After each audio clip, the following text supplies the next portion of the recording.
Bismillah,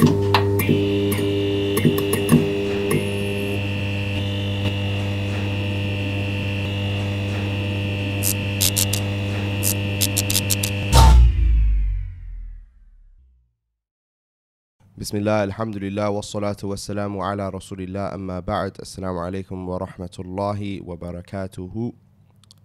We're talking about bullying today.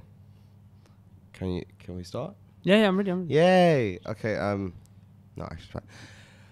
Bismillah, alhamdulillah, wassalatu wassalamu ala rasulillah, amma ba'd. Assalamu alaikum wa rahmatullahi wa barakatuhu. Today we're going to talk about bullying. Due to some recent events, bullying's not new, we know that, but there was some video that went around recently of this brother. How old is he? I think 14 years old. He's like 14. He's a young kid in secondary school, and he's getting bullied by these guys in his school. It's terrible, absolutely atrocious. They throw him on the ground, they waterboard him. Waterboarding's do you know what waterboarding is? Yeah, that's like a secret service it's a kind torture of mechanism. Tool, yeah, I'm not saying that was like... Okay, this needs to be unpacked on another level. Right? They broke his arm before that as well. They broke his arm. There was some girls who beat up his sister. It's atrocious. It's actually terrible. So we're going to talk about it. And what a young Muslim brother or young Muslim sister can do if they are being bullied, or, maybe if you are a bully. Yeah, I think inshallah, alhamdulillah, wa salatu wa salamu ala rasulillah, amma ba'd. I think it would be nice inshallah if we start off with the concept of bullying first. Okay, so what is bullying? I think everybody kind of knows. Yeah. But, our religion is about specific definitions. I just want to explain why I want to, I just want to kind of set the pace from the perspective and angle I might want to take this, yeah? Okay. Is that obviously this kid, whatever his name, I think his name is Bailey or something. It's a little 16-year-old kid who attacked that young brother Jamal. Obviously, that's an example of bullying that happens from the angle of like racism. Like non-Muslims bullying Muslims. Yeah, and obviously that's peak. And I think the matter's been addressed. Alhamdulillah, a lot of people done a lot of khair and trying to raise money for the family and whatnot. A lot of people showing a lot of love to the young brother and his family, which is very good, mashallah. But I didn't want to necessarily focus on that specific incident too much, because bullying is a lot more of a broader topic. Sahih. Like there are actually Muslims that bully. There are a lot of people. Muslims that bully Muslims. Like pretty much the whole world. There are Muslims that might bully non-Muslims. Facing this issue. And the reason I want to talk to them is because I want to talk to you guys from an Islamic perspective as to how evil bullying is and how dangerous it is for you if you are a person who's a bully.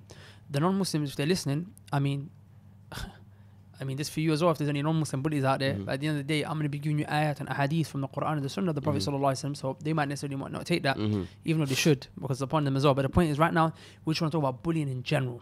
Yeah. Talk about bullying in general. So let me ask you a question, Ak. What's bullying?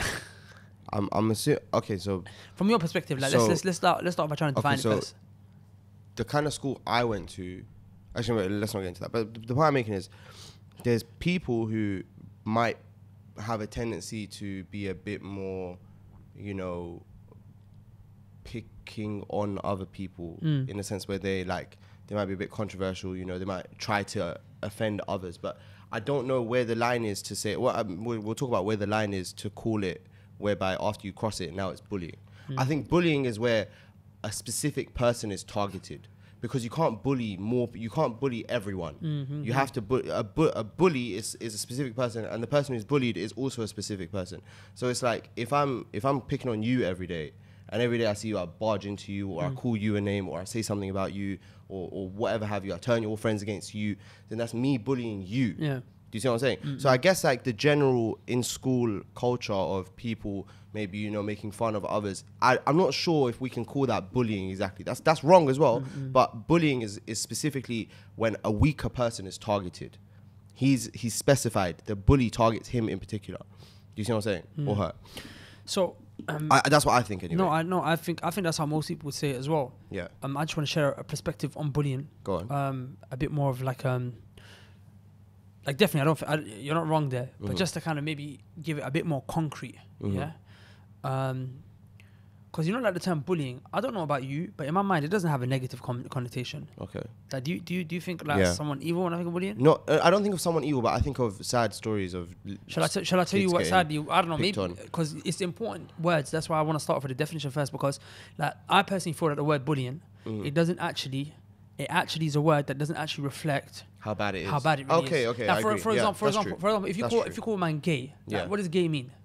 Homosexual. It means homosexual, right? Yeah. That's what you're saying. The word is it takes away from the gravity. It takes away from the gravity of it. Like gay. I'm saying gay in its essence though doesn't mean homosexual. It means being happy. Oh yeah. Yeah. It means being happy, right? Yeah. But I'm saying really and truly, you're a sodomite. Yeah. I get it. You're a sodomite. You understand? Like for a person, like it does sound peak. Oh, I slept with my girlfriend last night. Or we made love. I mean, does that sound bad? It's less bad than if you were to define it. No, you're a fornicator. do you understand? You're a fornicator. Yeah. So the word bully is like that in the sense where So what word would you use to describe it? I would use the word oppressor. Okay. Because in the Sharia, that's way better. Is oppression. You know why? It's way better. I will talk about it in a bit, inshallah. But I was a victim of bullying as well. When I was in my primary school years, so I was a victim of bullying, and it was peak. Like we'll talk about it in a bit, inshallah. But I remember the term bully, it never used to sound bad to me. Like, you know, when people would always talk about end bullying, stop bullying, like kids don't feel bad about being a bully. You know why? Because all the cool kids are bullies. Like that's when I think of bullying, I just think of the cool kids. Yeah, okay. I just think of them. I think of Jack and Rebecca from year 3. Are these pick on you? I mean, they're gonna get it on the day of judgment. I'm joking, stuff. Right? We don't want anyone to get them. May guide them. I'm just obviously a little bit about that. If they don't repent, that's not something we should joke about. The point is that it's oppression. So let's define oppression because oppression is of types. What is dhulm? Okay, because oppression is of types. Yeah. Oppression is of types.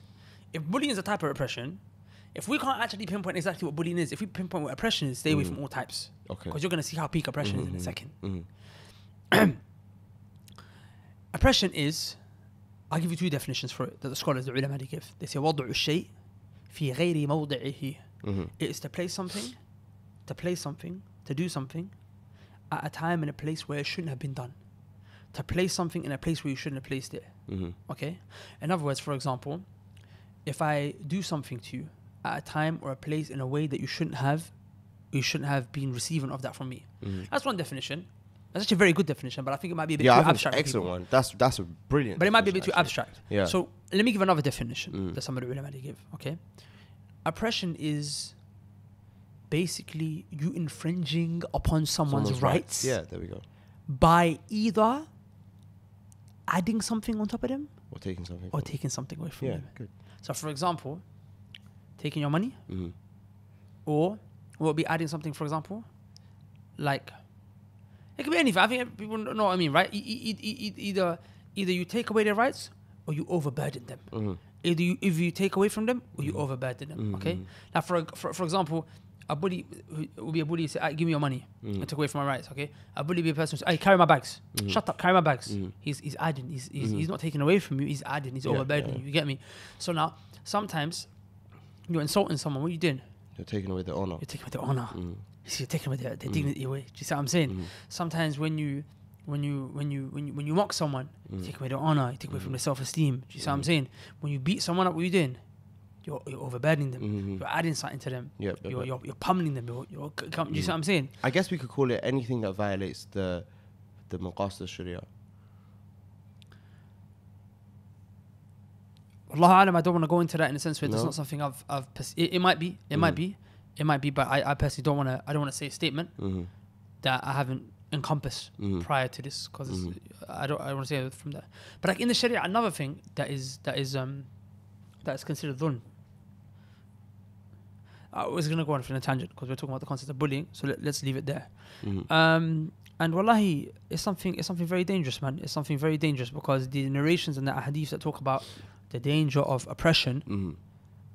There are so many, but I think we'll talk about them in a second. But do you want to share some points? Yeah, no, I'm saying from the perspective of the person who's being bullied, there's two branches of people, and there's people who bully and there's people who are being bullied.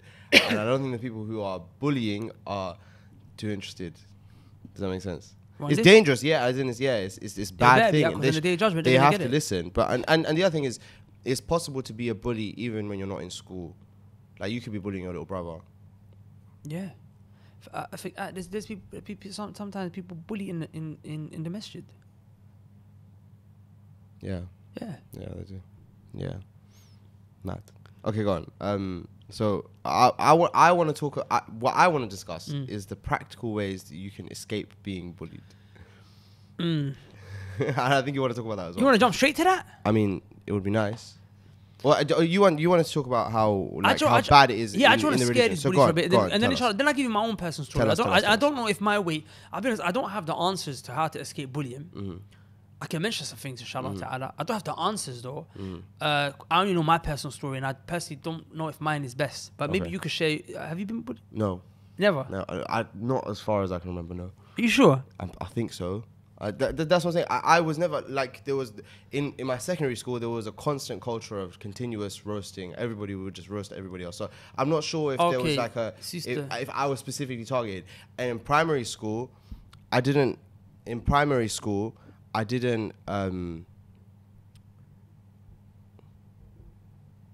have any time to be bullied. I was playing with so many kids all the time. Every day. My parents did a really good job socializing me when I was a kid, so I didn't have an issue with Mashallah, Allah barik. So yeah, I don't think I was very sociable. Okay, but I made up for it now. Okay. Okay, tell us, how bad is bullying? How bad is it really? Okay, so because from the bully's perspective, it's just, bruv, like, I'm the big kid. I'm just playing around with the little kids. Yeah. Not necessarily. Sometimes you got little kids bullying older kids. Same year. Yeah. Yeah. So look, they just see it as we're just cracking joke and having a bit of fun. Yeah. But at someone's expense. So let's talk about oppression. The Prophet sallallahu alaihi wasallam said, "Al-dhulm, oppression, dhulumat is darkness on the day of judgment. Yawm al-qiyamah. It's darkness. Oppression is darkness on the day of judgment. Now pay attention. What happens to those who oppress on the day of judgment? The Prophet sallallahu alaihi wasallam said that a person who oppresses, this person, أو كما قال رسول الله صلى الله عليه وسلم, he mentioned that a person on the day of judgment who oppressed will have to take away the person who oppressed someone, say, I oppressed you, I have to now give you my good deeds. I actually have to give my good deeds to you. This is a day as a compensation for the oppression that exactly. Now pay attention. In this world, when someone oppresses you, you take them to court, right? Yeah. And you can get compensation. You can get compensation, right? That compensation is what? Usually money. Is money, right? Yeah. So if you oppress me at work as a boss, I can take you to court and I can sue you and now get compensation, right? But that is dinar and dirham. It's not the currency. It's what you've brought with your hands. It's good deeds and bad deeds. Yeah. Good deeds and bad deeds. So then on that day, if I oppressed you, you have the right to take my good deeds. Yeah. Okay, but let's say all my good deeds are gone. Now you have to take my bad deeds. Now I have to take your bad deeds. I have to carry the burden of your bad deeds. Wallahi, do you understand how scary that is? It was narrated that a man will come on the day of judgment and will have deeds the size of the mountain of Uhud. Akhi, you've seen Uhud. How big is Uhud? Uhud is not just a tall mountain. It's a long it's really big. It's really big. Yeah. It's a very big mountain. I've got no words to describe. It's a big mountain. It's a big mountain. I said, a person will come with deeds that size. And what happened? Slowly, it will all get chipped away. We'll be left with nothing. Yeah. We'll be left with nothing. Some people come with deeds and it will be taken away from them. I guess you have to be very, very scared. Like every time you harm someone, wallahi, know that's going to come to you. Like you don't want to be in a situation where you got good deeds and you're like clear, ready to go Jannah, but that guy grabs you by the arm. He said, where you going? Where you going? He said, Allah. My whole life. Yeah, he said, Allah, I want my rights. Yeah. Allah, I want my rights. This man, like every rude word you said, every insult, the way you done it through, maybe you oppressed the person through gestures. Maybe you didn't oppress them through words. You spoke about them, you backbited them. Oh yeah, backbiting is a huge thing, them. Because like I said, oppression, not just bullying. So many people backbiting, slandering, all this, Yep. So you're oppressing the person, spreading rumors about them, mocking them, laughing at them, physically abusing them, stealing from them, thieving from them. I'm taking that back. Stuff I'm joking. Sorry. It's a serious thing, man. Yeah. Like you know how serious it is. Like I remember I was playing around with one older brother. He's dead now. Allah have mercy on him. I mean, He's actually the brother who actually encouraged me to start studying and go to Ustad Abdurrahman. Hafidhullah ta'ala. But his brother's dead now. I remember one of the first times I met him, we were having a little joke, and I was just a new kid, started practicing a couple of years ago. I must have said to, I don't know, he did. I asked him to do something, they didn't do it, and I was like, okay, don't worry, I said, we'll take it up on the Day of Judgment as a joke. Okay, and this was a joke that brothers always make. You probably heard brothers say, yeah, oh, I'll catch you in the Day of Judgment, right? I'll catch you in the Day of Judgment, right? I mean, I don't really hear it anymore, but when I first started practicing. But people say that a lot, right? Well, actually, the brother got so angry and upset. He said, what are you talking about? He's like, that's not a joke. Day of Judgment. No, he's right. I mean, you're saying we're going to take it to the King of Kings, bro. No. Yeah, it's like, why would you wish that on any man? Sorry. How you wishing that on man? How you telling me? That's not a light matter, bro. Like, that's Day of Judgment act. That's Day of Judgment. Man's rights are getting taken away act. Come on now, don't come with that kalam. Don't come with that kalam. Like, that day I was like, bro, this is a real issue, big deal, yeah. Another time when I realized how big it's, because sometimes we think, oh yeah, inshallah, Day of Judgment, like, you know, this is an issue that happened with me and my wife. Obviously, you know, husband and wife, they they get into it every now and again, right? So one time my wife must have got a bit upset at me, and I'm pretty sure I wasn't wrong. But you know, I'm always gonna say that, yeah. And she must have got really upset at me. She must have got really upset with me, and she was like, "Allah will question you for this." Ooh. So I remember at that time. Yo, Sammy, did you hear that? Yeah, speak. So I told you this, right? Yeah. So I was like, look, yeah. I was like, me, I'm clear. Like I haven't done nothing wrong. Yeah. So I'm ready to meet Allah. Ooh. No, I didn't say it like that. Okay. Astaghfirullah. But I was just like, I'm cool. I remember, and I called up Ustad Abdurrahman because it was playing in my mind. I was like, Raj, she just told me Allah's gonna question me. I'm not gonna lie. It's kind of like, you know, in my family, in my house, between me and my wife. The word fear Allah means something. Yeah, it's a big deal. Like we conditioned ourselves. Like, you know, most people just be like, fear Allah. Like for me, like, yeah, I already fear Allah. You fear Allah. You get me? Like for me, it's not like that. Like if I ever tell my wife fear Allah, she won't tell me fear Allah back. If she tells me fear Allah, I won't ever tell her, no, you fear Allah.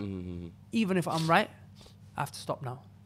Even if I'm right, I have to, and by the way, oppression happens in relationships as well. So, yeah, I was like I said, bullying happens in relationships as well, right? Husbands bully wives. And wives also bully husbands, right? I don't hear about it too often, but no, yeah, I hear about it. I hear about it. I get emails. I got Nice. one brother messaging me saying his wife was beating him up. Well, I being that's peak. That's actually. So he was actually like concerned. He was like, my wife is actually attacking me. So, anyways, now, what was the point I was making? Sorry. You were saying that you and your family had a. Like no. I was saying that, so the term ittaqillah, fear Allah, it means something. Like, even if I'm right, and I know I'm not wrong, but you know, I don't know. If my wife says to me, fear Allah, I say we have to stop. As in, that's that name, that concept should strike fear in you now. Like, fear Allah.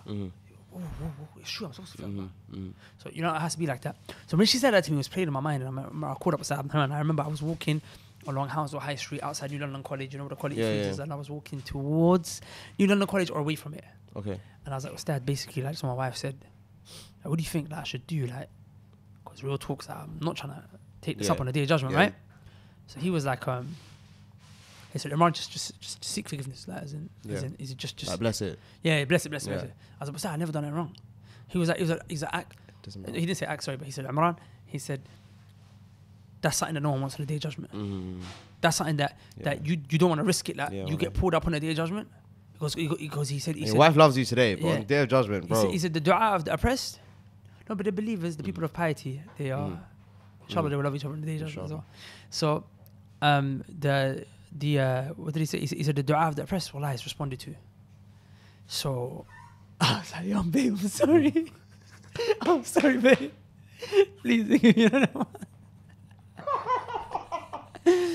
But can I just say as a disclaimer, some people do use this as a way to kind of violate people. Like, they're doing wrong, and then they're like, oh, you for Allah, take up with you on the Day of Judgment. To be honest, some sisters, I know cases where they do that. But I mean, they're gonna have to answer that on the Day of Judgment. So I'm saying, but then they're gonna have to answer on the Day of Judgment. So don't. It's not something that you use. It's like, you know, if it's not like a trump card. Like, you know, every time you say ittaqillah or Day of Judgment, like if you just use it loosely, it kind of it's not supposed to lose its weight. But it does lose it, right? Because the people like that. And secondly, like, you can't. It doesn't really work on a person who don't really like fear Allah. Do you understand? Like a person has to be fearing Allah from beginning. So when you remind them fear Allah, they fear Allah. Do you get me? So the point I was making was that's dangerous. Like people should be scared. Like when you're oppressing someone, or when someone reminds you, oh bro, listen, like, you are violating me. That's something to be scared about, bro. Because this can go bad in the day of judgment, bro, for you. Akhi, wallahi, look at this, yeah. Fudayl ibn Iyad rahimahullah ta'ala, he's got a statement on this to show you. He said, look, we're not even allowed to unjustly harm pigs and dogs. Okay, pigs are how low in our Sharia? Like, at the bottom. I don't know how far down they are, but right down there. You can't even say they're at the bottom of the food chain because you can't eat them. Yeah. There's no food chain. There's no pig on the food chain for us. Yeah. So I'm saying pigs. Like I'm saying, not in that. It's not. We don't rate a pig. It's nothing special in. It's nothing special in any way, shape, or form, right? Like in Fudayl ibn Iyad rahimahullah, he said we're not even allowed to harm pigs and dogs. So what about harming a Muslim? Or any human for that matter, because you're not even allowed to harm a non-Muslim. Yeah, sorry. I'm not even allowed to harm a non-Muslim. So put things into perspective, you get me? And also the Prophet sallallahu alaihi wasallam, he said in another hadith, he said to Mu'adh ibn Jabal radiyallahu anhu when he sent him to Yemen, he said when he told him to give da'wah to the people and call people. And by the way, he went there as a teacher and a judge. So a judge has to make sure he doesn't oppress the people, right? This is Mu'adh radiyallahu anhu, who in the ummah, the Prophet sallallahu alaihi wasallam said, the one who has the most knowledge of halal and haram, my ummah is Mu'adh. Okay. He's the most knowledge of my ummah of halal and haram is Mu'adh. And what's the Prophet saying to him? Ittaqi da'wat al-madlum. Ittaqi da'wat al-madlumi ittaqi da'wat al-madlumi. Ittaqi da'wat al-madlumi fala فليس بينه وبين الله حجاب. Fear the dua of the one who has been oppressed. Yeah. Because between him and you, Allah, between Allah and his dua, there's no hijab, there's no barrier. So this person who you've oppressed, akhi, his dua is going straight to Allah. His dua is going straight to Allah subhanahu wa ta'ala. And I just want to mention this ayah in the Quran because you're not allowed to make dua against people, like generally speaking, you're not allowed to make dua against people, right? Yeah. But look at this ayah. Wallahi, this ayah actually scared me. And the statement of Abdullah ibn Abbas radiyallahu anhu to follow. Where is, subhanallah? Where is it?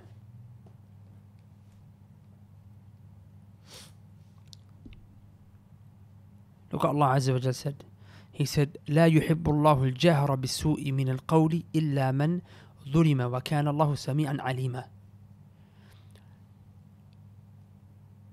So this ayah is a proof that a person can make dua. It's in Surah An-Nisa, ayah number 148. It's a proof that a person can make dua when he's being oppressed. So I'm not allowed to make dua against you. Say, oh Allah, I can't make dua against you. I'm not even trying to teach them how to make dua because, again, even though it might be allowed in certain situations, you shouldn't do it. But the point is that I'm not allowed to do that unless you oppress me. Then it now becomes halal for me to do so. It becomes allowed for me to do so. Yeah. Look what Abdullah ibn Abbas radiyallahu anhuma said. He said, Allah doesn't like for a person to make dua against anyone except if the person was oppressed. For Allah has given him a legislated concession. Yeah. Allah has given him a legislated concession. Allah has given an excuse. Allah has given a leeway to make dua against the one who oppressed him. But look where he ended it with. If he's patient and he doesn't make dua, it's better. If he's patient and he doesn't make dua, then it is better. It is better. Yeah. And I actually know people, akhi, who have made dua at the time they've been oppressed. And wallahi, akhi, I've seen that dua get accepted in no time. I know one brother who's been oppressed a lot, okay? When you're in the da'wah, you actually get oppressed quite a lot. People oppress you. Like, just look at me, like how many memes and whatnot get made out. I mean, I'm getting oppressed. Yep. Big time, yeah? So when you're in the da'wah, you get oppressed a lot, yeah? So one brother I know who got oppressed hard. He only ever made dua against 4 people in his life. Every single one of those 4 people, you know it, right? Yeah. Every one of those 4 people, at that dua. It's deep, yeah? At that dua deep. No, but he takes it to a different level. Like, he goes to the Kaaba, doesn't he? No. Yeah, no, as in, because if I heard correctly, he said, there's not an opportunity for dua that I won't miss. So when Allah comes to the lowest heaven in the third part of the night, or when it starts to rain, or when all of these things happen, when it's time to make dua, I'm going to put my hands up and make dua against this person. Yeah. That is scary. It's proper scary. That's different levels of commitment. It's proper scary, right? So, and not just that, akhi, like, you know, there's a part in the Kaaba between the black stone and the door. Yeah. Between the black stone and the door. Yeah. It's called the multazim. You're supposed to, you know, that's where you go. You know, not the door, but between the black door and the stone. So between the black stone and the door, you can go. You put your hands up like this, as it was narrated from some of the companions. Yeah. And then you can make dua, and the dua is accepted there. Not on the other parts of the Kaaba, how other people do. He went there. It's hard to get there. You get me? Yeah. So one time he made dua against one person. Yeah. Who violated him, and that person got arrested. One time he made dua against a person, and I think the person left the fold of Islam. One time he made dua against another person. By the way, he didn't say, "Oh Allah, arrest him." He didn't say, "Oh Allah." He most likely said, "Ya Allah, I want justice." Yeah, just something like that. Yeah, he didn't say, "Oh Allah, like take this person's Islam away," but to show you the dua. Yeah. One time he made dua against the person stopped praying. He abandoned the prayer, and the guy who abandoned the prayer was a really practicing guy. He was a guy who went to seek knowledge, and another guy who he made dua against. He went from being a guy who was one day seeking knowledge to a music studio. And the greatest calamity is calamity in your deen. Yeah, definitely. Do you get me? That's the worst thing. So I'm saying, and also Sahaba, like, you know, Sa'ad ibn Abi Waqqas radiyallahu ta'ala anhu, the Prophet sallallahu alayhi wa sallam made dua for him. And you know, the Prophet's dua is not rejected. Yeah. He said, Allah, let him not miss in terms of his arrow and his dua. So one time in the Battle of Qadisiyah, which was the fight against the Persians, you know, he was oppressed by someone from the Muslims because he couldn't participate in a battle because he had swords. So he was on the fortress and he was orchestrating the battle from there, giving commands, right? And basically one of the soldiers from the Muslims had tried to kind of mock it and be like, basically he's not man, basically it's something along those lines. I can't remember exactly, something like, you know, basically he's trying to, like, he's not really about it, like he doesn't want to join us on a battlefield kind of thing, you get me? So that really obviously hurt Sa'ad radiallahu anh because he was a man, he was a rajul. He defended the Prophet sallallahu alaihi wasallam in Uhud when a lot of the people weren't even around. So he said, "Oh Allah, protect me from his tongue." You know what happened the next day? Go on. An arrow landed in that guy's tongue in the battlefield the next day. And even in me, one life, there's only been one time in my life I made dua against someone. One time, like, my threshold for oppression is very high. Okay. Yeah, I see people say and do all sorts of madness. All sorts of madness. I see people do all sorts of madness to me. Okay, well, like, people really violate me, and that's, you know, and I only complain to Allah. One time, some brothers, they came out online, and they hurt me, akhi. Like, I swear by Allah, I've got such thick skin. There's only maybe about 2 or 3 times that I can mention where that hurt. This was the most painful of it all, yeah? They came out, they done a little thing, yeah? Started talking about me, making up lies and whatnot and all sorts. I remember, actually, that day I was the only time, because I was like, because his lies are being made about me. Sahih, yeah. You know, that's the only thing for me, is like, you can mock me, whatnot, but you can't lie. You can't come and make lies about me and put it out there as if I'm the liar. Do you get me? So I remember that day I made a dua to Allah.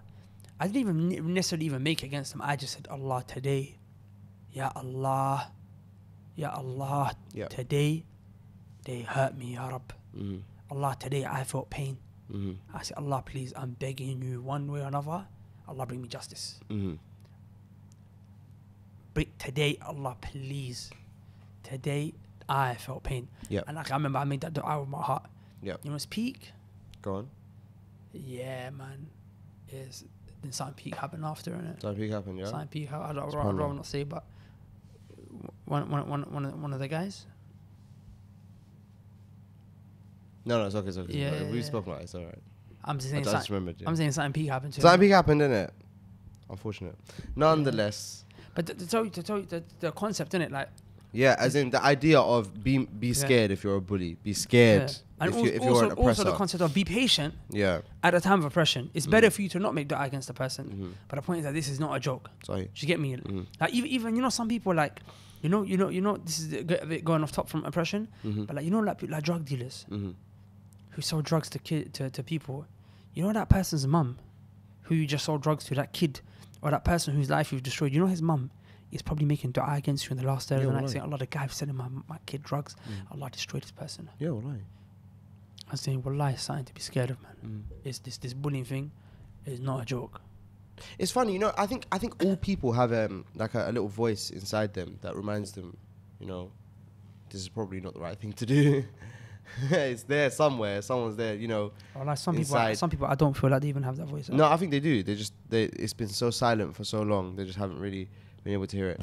So, bringing the conversation back to the context of school, for example, because I think a lot of our brothers and sisters are going to be sort of in secondary school or maybe college or do people get bullied in college? Does that happen?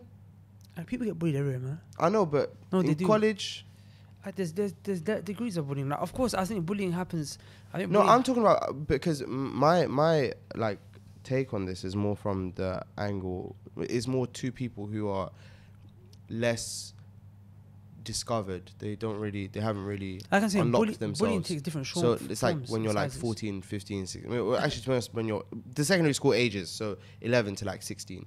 That's really who I'm talking to. I know. I think I think bullying takes on many forms and shapes and sizes. You got social media bullying, akhi. Yeah. I mean, that happens. You could be a 40-year-old man and someone's trolling you on your Twitter act, bullying you. So I think bullying is something that we have to consider. I'm saying bullying. Look, if people in school are no longer bullying you, now you're being bullied at work.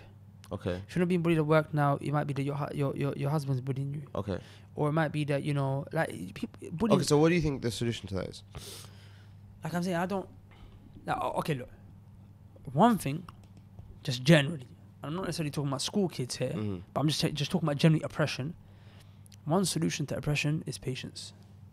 Okay. The reason I want to say that first is because the poet said, patience is a ship.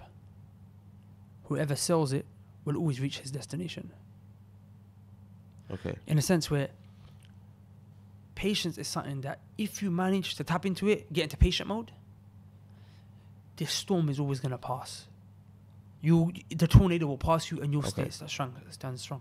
Okay. Do you see what I'm saying? Okay. So that's something to give. Is there anything else that you have to add to that conversation about patience? Do you want to add? Quran, hadith, something like that? Yeah, of course. I mean, the general ayat and hadith pertaining to patience and sabr and so on and so forth. You know, like the prophets were bullied. You know, فَاصْبِرْ كَمَا صَبَرَ أُولُو الْعَزْمِ مِنَ الرُّسُلِ وَلَا تَسْتَعْجِلْ لَهُمْ. The 5 main prophets, like Nuh alayhi salam was bullied, akhi. The Prophet sallallahu alayhi wasallam was bullied by the people, akhi. Musa alayhi salam, akhi. Look, remember they mocked him, they laughed, they said his body was deformed and so on and so forth. They harmed him, Musa alayhi salam. Ibrahim alayhi salam, look at the level of bullying that they gave to him. What happened? Akhi, they tried to throw him into the fire, burn him alive. So the first thing is patience. By the way, pay attention. I'm talking about general oppression here. I'm not talking about school bullying. School bullying, because people might think I'm trying to say be patient and just firm it. I'm not saying that. I'm just giving you until. It seems a lot like that's what.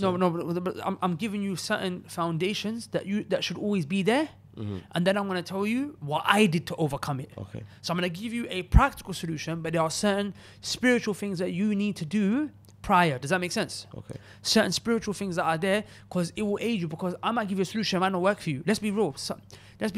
Like governments release legislation on bullying, but it doesn't stop, right? So then the person who's being bullied still needs something. I can shout and scream on top of my lungs, go tell someone. But that kid, I wouldn't say that, but go on. Huh? Go on. I'm saying that kid's not going to go tell no one. Or if he does, it might happen again tomorrow. Like, at the end of the day, if a kid wants to bully someone in school, they're going to bully that kid. They're going to bully them. Do you get me? So then that kid, how do we ensure that kid's not going suicidal? How do we ensure that sister's not going home cutting herself? How do you ensure that kid's not destroying his self-esteem, right? I'm saying the foundation is coming with sabr first. Because the prophets who are better than us, they were bullied. Akhi, the Prophet ﷺ was bullied what? Anas ibn Malik radiallahu anhu, he said, shujja Nabi sallallahu alayhi wa sallam yawma Uhud. And on the day of Uhud, the Prophet ﷺ was attacked. He was attacked on his head. And the Prophet ﷺ said, كيف يفلح قوم شجوا نبيهم, how will the people be successful? And they're harming their Prophet. All this Prophet did is call them to La ilaha illallah. His blood is dripping from his head, sallallahu alaihi wasallam, because he cared about wanting them to go Jannah. And look at the way they're doing this. And when the Prophet sallallahu alaihi wasallam was leaving Ta'if, the kids were doing what? The kids and the poor people and the yatim, the orphans, they were bullying the Prophet sallallahu alaihi wasallam by stoning him for miles as he was leaving, to the point where blood dripped from his sandals, blood dripped from his body, and it infused into his sandals till his sandals changed color because of the blood and became stuck to his heel. So it had to be ripped off his foot, sallallahu alaihi wasallam. This is bullying, akhi. Musa alayhi salam was oppressed to the point where he had to leave his city. He was forced to leave. The Prophet was forced to leave Mecca. Yeah. So the point I'm making is that whenever the Prophet sallallahu alaihi wasallam would go through this, Allah will tell him a story of someone who went before. Okay. Yusuf was bullied by his brothers. Okay. Yusuf was bullied by his brothers. They threw him in a well. So what did he do? He came with patience, number one. Okay? That's what, first thing. Number two, and pay attention. You know why you should be patient? Because look what Allah said when someone's patient. Allah said, Wallahu yuhibbu sabirin. Allah said, Allah loves the patience. Bullies usually feel unloved, right? Sorry, victims of bullying usually feel unloved, right? Okay, Allah loves you. Allah just said, Allah loves the one who's patient. And then Allah said, Wallahu ma'as sabirin. Allah said, Allah is with the patient. What does he mean with? With them in terms of help, support. So Allah loves the one who's patient. Allah's going to support the one who's patient. So if you're being bullied and you have to be patient because Allah loves you, these people might not love you. Who gives a damn about them? Allah loves you right now. Not just that. Number two, Allah's with you. Sitting, I have something to ask. If Allah loves you, then what do you have to be sad about? And if Allah is with you, who are you scared of? Allah is on your side, and Allah will bring about justice. So patience, number one. Number two, dua. Ask Allah for help. I'm not necessarily saying here make dua against the person. Like it's better to be patient. But I'm saying ask Allah to help you. Because what would the kuffar tell you? They'll tell you first thing when you're getting bullied, go tell someone. I believe you should tell someone. I believe you should tell someone. Okay. But the sad reality is that there is consequences to that as well. Because when the kids find out you told someone you're a snitch, they'll do something to you. And I think you have some points to mention on that, which I'm going to let you inshallah. But the point is, I'm not going to say don't tell someone. I'm going to say no problem, take the means. Do it. But first tell Allah. Because shall I tell you why? We're talking about kids being bullied, right? The Prophet sallallahu alaihi wasallam, when he was with Abdullah ibn Abbas radiallahu anhuma, who was a young child at the time, he was about 10, 11 years old, approximately around about that age. And he was with the Prophet, and the Prophet had some alone time with him. And this was the Prophet's young cousin. The Prophet taught him something. He said to him, Ya ghulam, O young boy. He said, إذا سألت, if you're going to ask someone for something, فاسأل الله, ask Allah. وإذا استعنت, if you're going to seek help, فاستعن بالله, seek help from Allah. And after telling him to seek help from Allah, the Prophet sallallahu alaihi wasallam reassured him. He said, and no, if the entirety, all the people, they try to come against you to harm you, but Allah, He doesn't want to harm you. Allah doesn't want harm to reach you. No one can harm you. And if they all come together to benefit you, to help you, but Allah doesn't want you to be benefited, no one can benefit you. Like the Prophet sallallahu alaihi wasallam is teaching his kid aqidah now.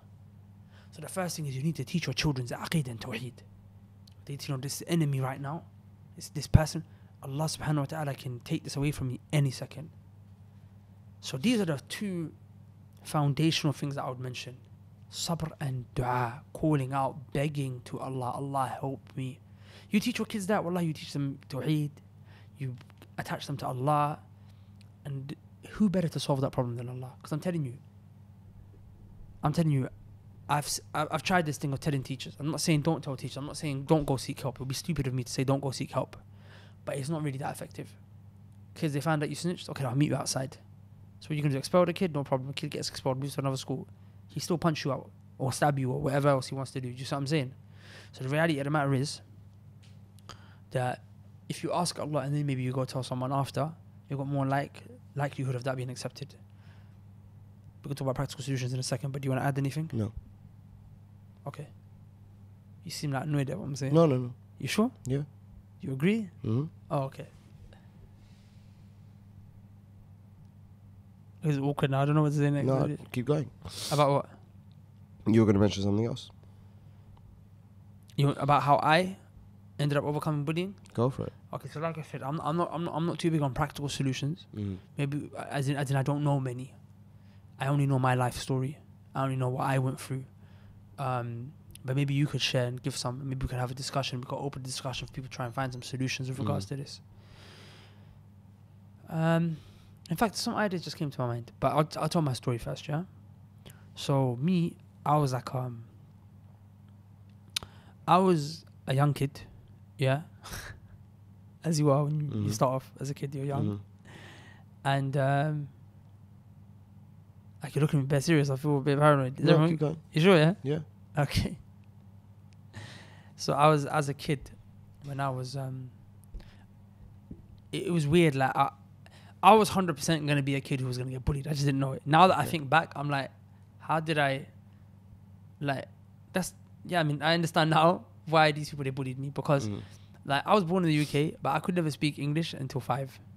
Okay. I actually remember, like, I was running around the living room one time, counting all the English words I knew. And it was the days of the week, the months of the year, and numbers. Okay. And one nursery rhyme. Yeah. I actually never could speak English. I was living in England, but I was as Pakistani as I could have been. In fact, I used to speak Punjabi as a kid. I didn't even realize until I saw home movies like 10, 15 years later. I was like, right, man, spoke Punjabi. I can't even speak Punjabi well now. Not even Urdu. Urdu is my language, right? Yeah. But I was speaking Punjabi. Do you get me? So, so obviously a kid like that, I went to a school that was, it was an English school, like as in white people, right? Early 90s, racism was still, I mean, it still is now, but it was, you know, it was obviously a lot more there to the Asian community than it is now to the Asian community. And I remember, yeah, man, I used to get bullied. I mean, to be honest, I never really fit in with the kids. I never really had like friends like that. I only had one friend who was like my best friend, and he moved away when I was 7 to Kent. Okay. His name was Aaron. Aaron, I think Hashmi. He was half white, half Arab. Okay. I think half white, half Moroccan. All right. If you're listening, He ghosted. no, I'm saying if you're listening, reach me, yeah, because I ain't seen you for like 20 years. That was my best friend, you know. Wow. That was my best friend. Wow. I actually went You guys over. got a lot of catching up to do, bro. Yeah, my dad would never let me stay at anyone's house ever. As a kid till when I grow older. But this kid, my dad let me spend a weekend at his house, man. Wow. To Kent when he moved. We just lost contact. Me and him were proper into dinosaurs together. And he was actually the cool kid. Okay. That it was weird. Like, he got on with me. He was my best friend. He was a cool kid. Like, it was like charity to me, you know. I was, you know, like whatnot. But anyway, when he left, I remember the bullying started after he left. I never had no friends anymore. It was year 3. I had a teacher called Mrs. Hones. Okay. Mrs. Hones, and she was my teacher in year 1, and she was also my teacher in year 3, and I hated her. She was terrible. Hate's a strong word. Why did you hate her so much? She bullied me. Okay. Yeah, I personally feel like she's the one who started off. Okay. Yeah. How did she do that? I just remember she was like, in fact, I remember in reception I got bullied. I had a teacher called Mrs. Cross. Okay. The irony of her name, huh? She was always angry. Oh. She was always cross. I remember one time, because, you know, I'm dyslexic. I didn't realize I was dyslexic until after I left uni. Okay. So I didn't realize. So I was always criticized for my bad handwriting, but they never told me I was dyslexic, right? Which is actually good, because the fact they never told me that means they didn't put me in the bottom set. And because I never knew I was dyslexic, I was always working hard. Because some people who get told you're dyslexic, it's kind of like, oh, I'm dyslexic, I just can't change it. But for me, because I never knew, I was always like, okay, no, I can improve. Yeah. But the thing is, the sad story is that I was dyslexic, so it was a bit hard for me to write neat. So I remember one time I was writing, and everyone had to submit their paper to the teacher before they could leave, right? So I passed my my paper to Mrs. Cross, like, as in I'm ready to go. She started mocking me, abusing me. Why is this? This is disgusting. Da, da, da, da. I started crying. Oh, she's a terrible teacher. Yeah, so you know when I started crying? She's a horrible teacher. She's an evil teacher. Yeah. As in, let's take good and bad out of the equation. I mean, as a teacher, she's a mediocre bottom set teacher. This is 1995. She's a bottom set. This is 1995. Okay. 1995, 1998, 1996, 1995, bro. Like, them days. It was not too far from Victorian times when they used to beat you like this. Look what she done to me, yeah? I remember I started crying. She grabbed my arm. like this, like aggressive, like this. Wow, Mrs. Cross. I remember it, yeah. Yeah. Yeah, I mean that's how I remember it. Wallah, that's how I remember it. And then I started crying more, so I Mrs. fell. Cross, please, and no. as I fell, imagine I'm on the floor, she's dragging me from my arm like this, pulling me across. Wow. So yeah, that's I feel bullied right now. yeah. Do you understand? Mad. So it kind of started for me from there. So I was just bare sad. I was like, wallahi man, it's not my fault. I can't write like that. Neat is just the way Allah made me. So anyway, but then Miss Holmes was worse than her. Okay. She was just rude, brain bully. I remember I saw her many years after I left primary school. I think I was in college or maybe secondary school. I saw her in Witten High Street. You know Witten High Street? Yeah, with great. And I was like, wow, it's her again. And I hated her, man. Back. But anyway, check what happened with her, yeah? This is year 3, yeah? So basically, she done the worst thing possible that she could have done. She put me on a table with all girls. Okay. Like, as a kid, you don't want to be hanging around with girls, do you? Me neither. Like, as a kid, like, you're like, I don't know how it is for the kids now, but back in the days, for us, like, we were still on the fitrah in the sense where, like, boys and girls would be like, girls, I don't want to sit next to the girl. Like, now you tell the kid, you're with the girls, he's like, yo, I'm with the girls. Maybe not when they're like 6. Okay, that's what I'm saying. But when you're that age, when you're in primary school, yeah, it's like, I don't want to be with the girls. No, miss, I don't want to be with the girls. They got lurgies. Injection for life. Remember that? Yeah. Yeah? Yep. In America, they call it cooties, right? Yeah. So I was like, I don't want to be with the girls. But she put me on the table with girls. I remember it was Emma, Samantha and Kelly. They were twins. Was it Emma? It was Rebecca.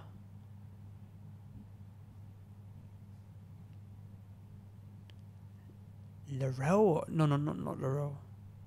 Some other girl. Okay. Anyway, there was these girls, yeah? And, wallahi, man, they bullied me. I remember they used to really bully me at man. They used to just make fun of me. Kelly. I said Samantha Kelly, right? Yeah. So I'll tell you one example of how they used to bully me and how it started off and how it became a thing. Because with kids, it was like one time someone says to you, hey, you're gay. That's it for life now. You're gay. Until you leave, you're gay to the kids. It's peak. You know what I'm saying? Yeah. So for me, I mean, one day we had to draw portraits of each other. We had to draw portraits of each other, yeah? So this shaitana, Kelly. She was a kid. She was a kid. She set the pace. But she was a kid. She set the pace. She was a kid. She set the pace. She was a kid, bro. She set the pace. No doubt, but she was a kid. She set the pace for me to be bullied for the next few years of my life. Okay. Yeah. All right. So I'm saying, look what she done. Yeah, she drew a picture of me. Obviously, these times I didn't really realize picture making was haram. So I drew a picture first. She drew a picture of me. So obviously, like, as Asians, like even as kids, you might have like little hair as a mustache. Obviously, it was not a mustache. It was the tiniest bit of hair. But the way she exaggerated it. Did she give you a Hitler mustache? No, but she gave me a slug on my top lip. Oh my. Listen. A big fat slug. Don't have it. All the kids were mocking me. Wow. They were like, look at him. Face. Hairy. No, they call me no slug face. Not What do like they that. call you? Just used to do that, innit? Okay. And they used to say that, this is going to sound dumb. Go on. But little things like this, that as a kid, it gets to you. Oh right? no, it affects children really They used to come badly, like, my name was Imran, right? So they used to say Imogen, which is a woman's name. Oh, okay. You know Imogen's a girl's name. I thought that was a file name. File format. Okay.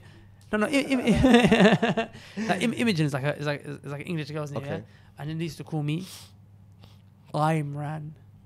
Okay. Not Imran, they used to be like Imran. Or they used to say Imran 08. Oh wow. Now I'm saying this, like, kids is as bad as it can get, right? Oh, So- kids are evil. Yeah. Like, I'm talking about this. no. I'm saying for me, this is like, Yeah, being, no, this, that's like, who they obviously are. when you become older, it's like, gay, this, that, da, da, da. I'm saying that's gonna come. Oh no one call me gay, alhamdulillah. No one call me gay. But I'm saying this is year 3, like, or that kind of region, yeah. So it's peak now, and then it started to escalate, more and more. Like, for example, then it's the kids start making up things like, oh look, he smells, or he's this, or he's that, or he's this, or he's that. Just regular kind of bullying, innit? When it got peaked, and also the thing is now I moved schools. Okay. So when I moved schools, I was a new kid in the school again. Yeah. So then it was like, right, well gone. He's a new kid, and I'm still strange, and I got low self-esteem as a kid as is already. So now I got bullied again. Then I moved school again, okay, and same thing happened again. And then I moved school again for the last and 4th time. Okay. And the same thing happened again. Do you get me? So now I go into secondary school, and I go into secondary school as a kid with like low self-esteem. I'm going into a big boy school with no self-esteem, and now it's even worse. The bullying got worse. I remember the kids used to throw skittles at my head. One kid, he took a bite into an apple and he came and he just slapped the apple on my head. There was a girl called Estelle. She used to sit next to me. She used to be very like, she's a bully. Do you get me? The jokes become more ruder, a lot more racist now. And this is where it climaxed. This is around the time, this is about 2003, when America just invaded Iraq. And they were trying to search for Saddam Hussein. So after 9/11, after the Iraq war, so then they used to come and say things like, this would be the discussion, or look, Saddam Hussein's his granddad, Osama bin Laden's his granddad. So I remember one time it was PE. It's in year 8 now, and imagine this was on my birthday. Now obviously them times I celebrated birthday. Obviously now birthday is haram, right? But I'm trying to show you my emotional kind of state, because birthday is a day where people are supposed to be nice to you, right? Because them times birthday, like, man, we'll celebrate it, right? Obviously it's haram, we shouldn't celebrate it. I shouldn't have been, but in my mind I'm thinking this is supposed to be a good day for me. So, and everyone knows it's my birthday, so they're supposed to be nice to me on my birthday, right? Okay.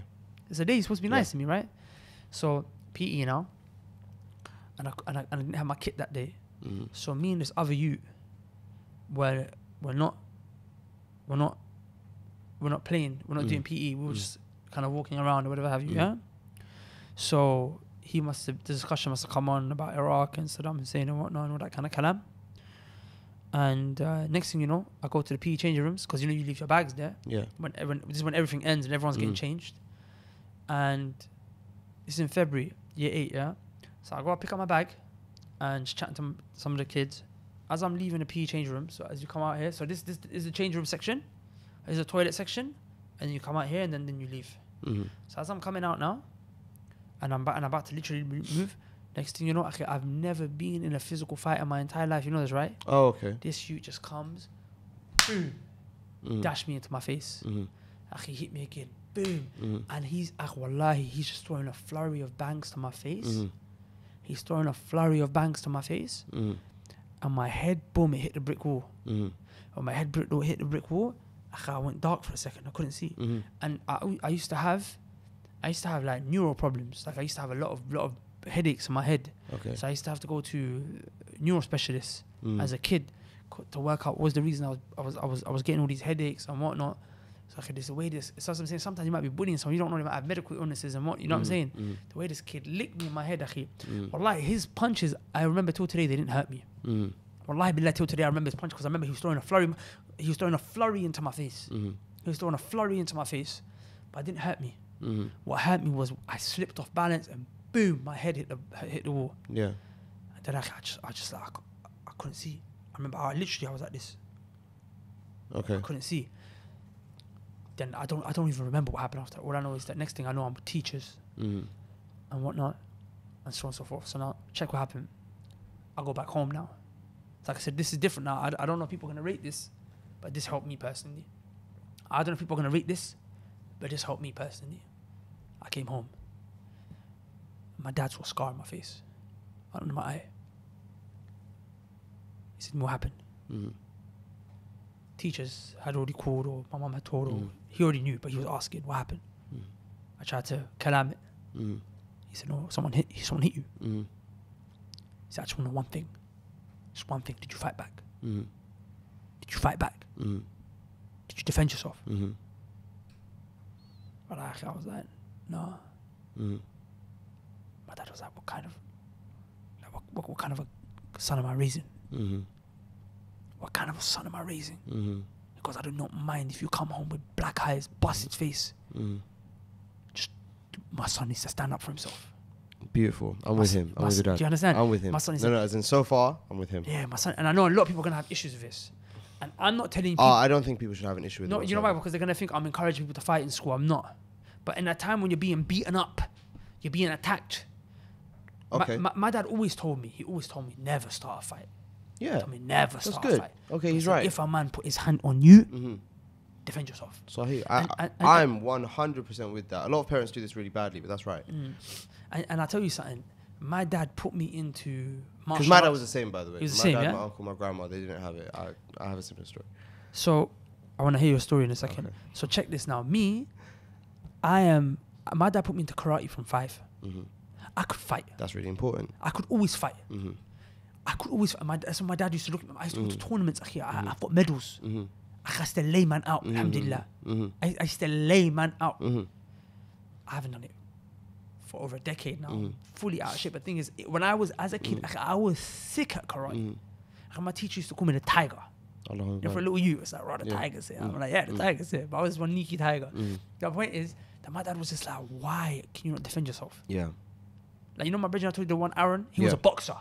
So I used to do karate. So my dad used to make us just train together, like spar together as 7-year-olds. So I remember I'm there, boom, boom, boom. That's really good. It's really important. We were like that, right?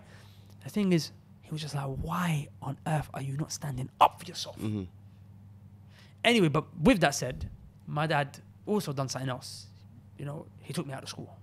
He was like, no, my son's not going to be in this school. I'm not going to allow my son to be subjugated. I'm not going to let kids put their hands on you. Yeah, because in his mind, it's like he's telling me, but also he doesn't want me to do something mad. So maybe he was telling me what he feels emotionally, as in defend yourself, but also practically, it's not like he left me to the dogs. He said, I'm taking you out. Here's what he done now. He put me into a school that was actually enemies with that school. Beautiful. And I didn't know, because I was a sneaky kid. I didn't know about the beefs that the schools had. All I remember is I went into the new school because it was in the middle of the third term, so no one was going to accept me. This is the only school that accepted me, and it was actually one of the worst schools in the borough. In fact, I think it might have been the 13th worst school in the country at the time in South London. So I remember the first day I came and I had the school uniform of the other school. Yeah, and they were there like... Yeah, just like that. Literally, as this is Don just turn up here. Literally like beautiful. That. And I think those kids were like chavvy kids in my old school. These were like road kids. These were kids that would come out like they'll bring tools to school. And they would this school would always beat out my old school. They were actually riders, but I'm not gonna lie, like, it was. I remember the guy, Mr. Pierce, who was like a reverend but a deputy head. He was a reverend in the church, but he was a deputy head. Trying to get redemption. And he was taking me and my mum into different classrooms. They show you around, right? I remember they took me to I think it was the art class.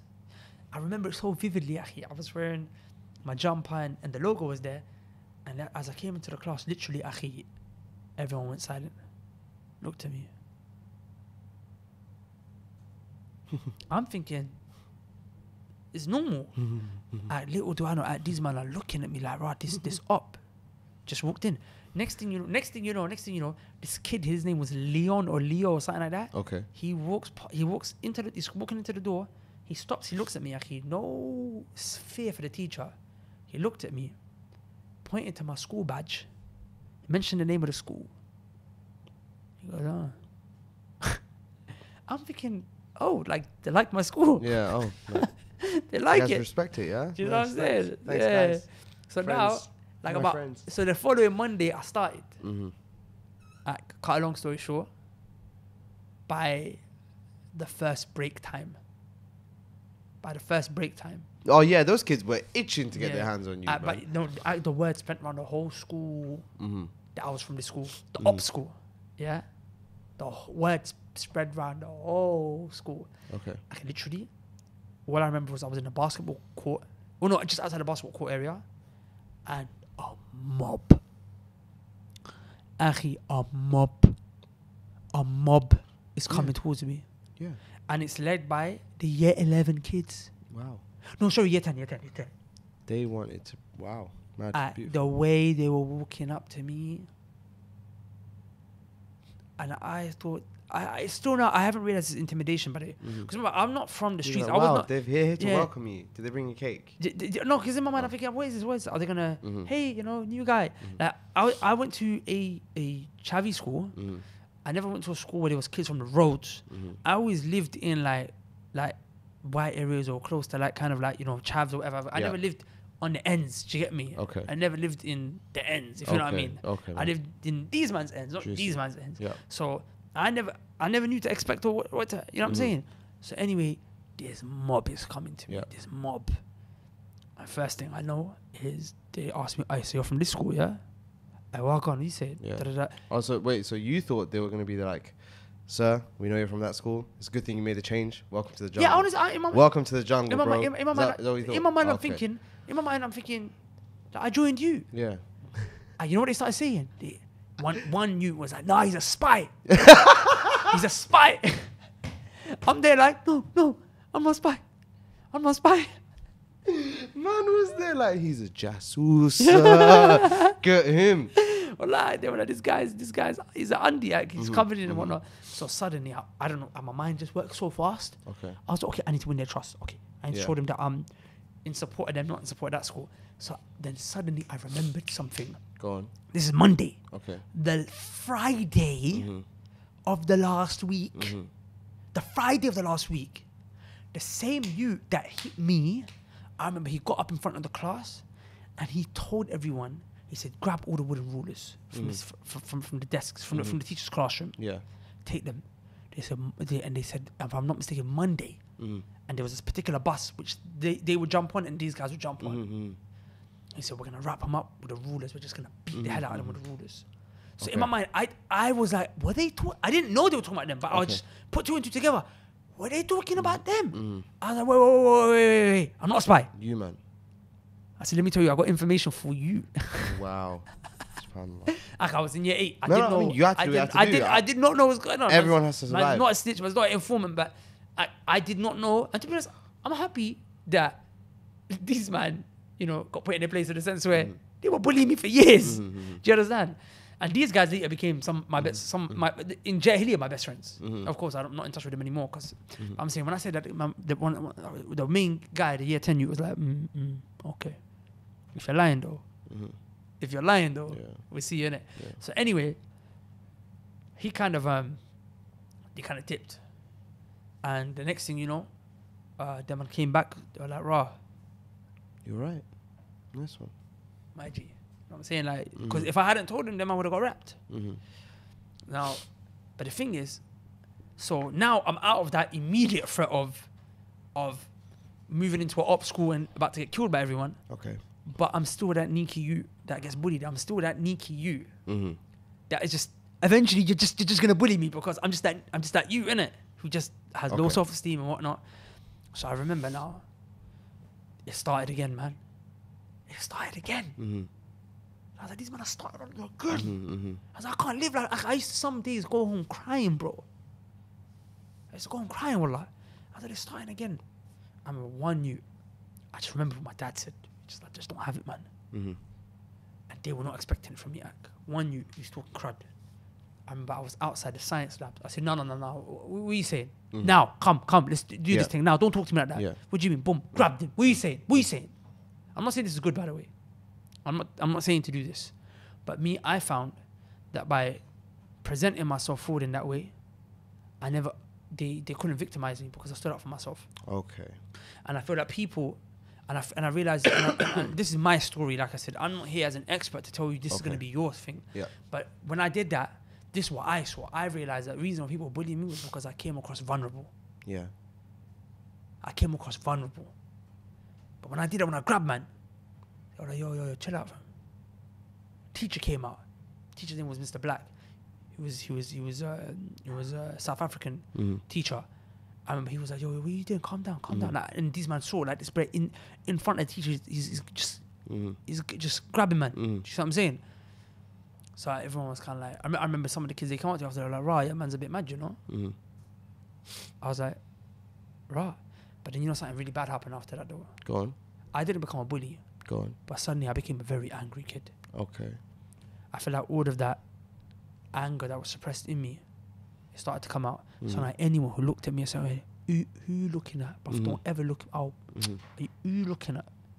I became very bad. To the point where years later, when I left that secondary school, and I mean like college kind of times, I never used to roll with the people from my sixth form, but some of my friends, they used to call me a demon. They were like, when you go mad, it's like you're possessed. It's like it's something else. Do you get me?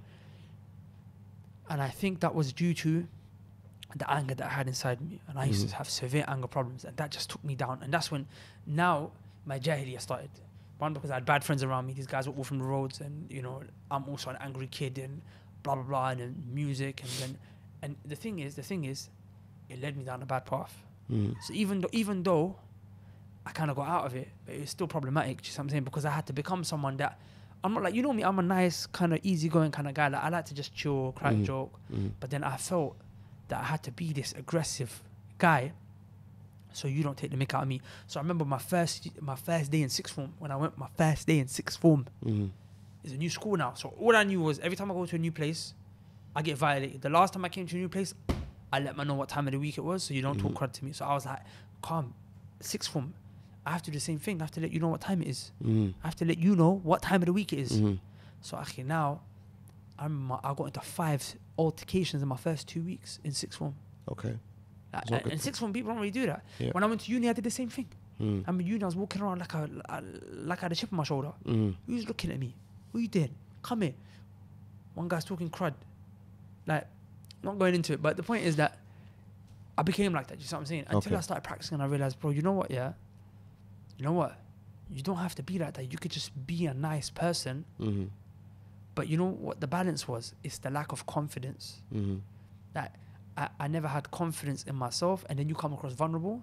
But then now, when I start practicing, I have confidence now because I've changed. But that confidence came with anger. That was a result of the bullying and the pain that I'd felt, right? So now, all I had to do was just get rid of the anger. Confidence there, just be nice to people. Do you see what I'm saying? So that's just my story. I don't know if anyone can take any lesson or benefit from that. Again, I don't advise anyone to break any laws or to do anything that's going to be illegal or whatever have you, right? But what I will say is stand up for yourself, whatever that means. Whatever that means. Do you see what I'm saying? Whatever that means. Stand up for yourself without overstepping the boundaries in whatever situation you're in. So it could just be with words. It could just be with body language. Do you see what I'm saying? But that's my story. Do you see what I'm saying? And now, like I said, not because I'm a big man, alhamdulillah, I'm a grown man. I don't mean big man as in like a arrogant man, but I'm a grown man. It's like people, they still bully in the sense where they still oppress me online, but I'm not. The difference is I'm not a victim, I'm not vulnerable. Like as in, because I come with patience and du'a, it aids me. Okay. I can't stop the internet from talking trash when they want to talk trash. You see what I'm saying? Yeah. So how do I cope with it now? Because I'm in a situation now where I can't stand up for myself. You know why? Because I committed to standing up for the deen. If I stand up for myself right now, like, it's going to be a non-stop battle. I don't stand up for myself anymore. I stand up for the deen. Okay. So I made it so now if I get angry, I only get angry for the deen, not for myself. You see what I'm saying? As for myself, because I'm grown, I've been through life, I got the scars and the conditioning and the bruises to prove it, right? It made me into who I am. So now, if you bully me all you want, it's cool. Okay. Now, it's bully me all you want. But that's me. That's me. I chose that life because I chose to be a person who I'm trying to only get angry for Allah's sake, not for myself. Even though I might slip up every now and again. It's true. Do you see what I'm saying? But other people, different story, different circumstances. How long have I spoken for, bro? I don't know. How long have we gone for? We've been on for an hour and 10 minutes. That's mad. Why are you talking today, man? I'm just listening. You sound like my counselor. You know, the other day I had you had a shot, you know. Come closer.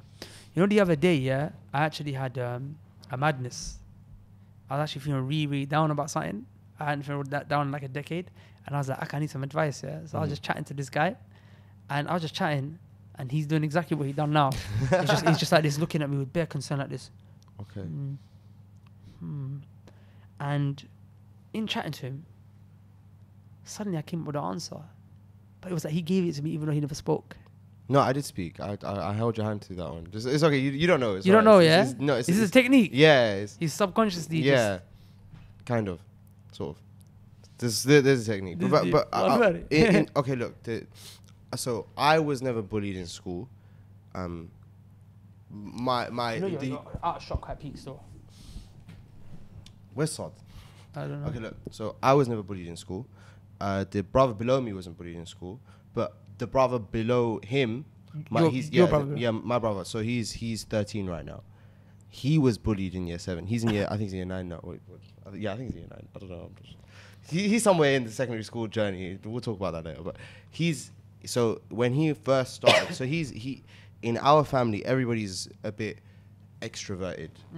and that's not by accident. I don't think that's not. Your parents are like that? My mum is extroverted. My dad is introverted. Okay, Allah Akbar. Yeah.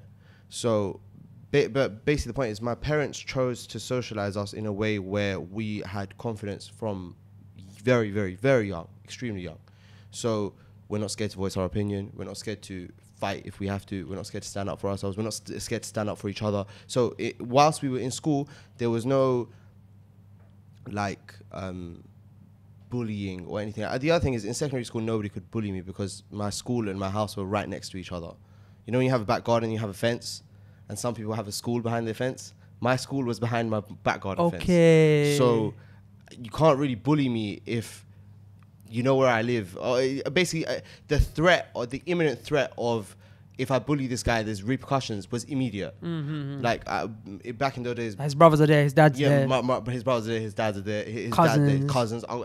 My house is there, like my home is there. And my uncle back in the day, this is before like we became a more practicing family. My uncle used to have dogs. So he used to walk around the school, and right next to our school we had a park. So he used to walk the dogs in the park, and like it was Mad dogs, huh?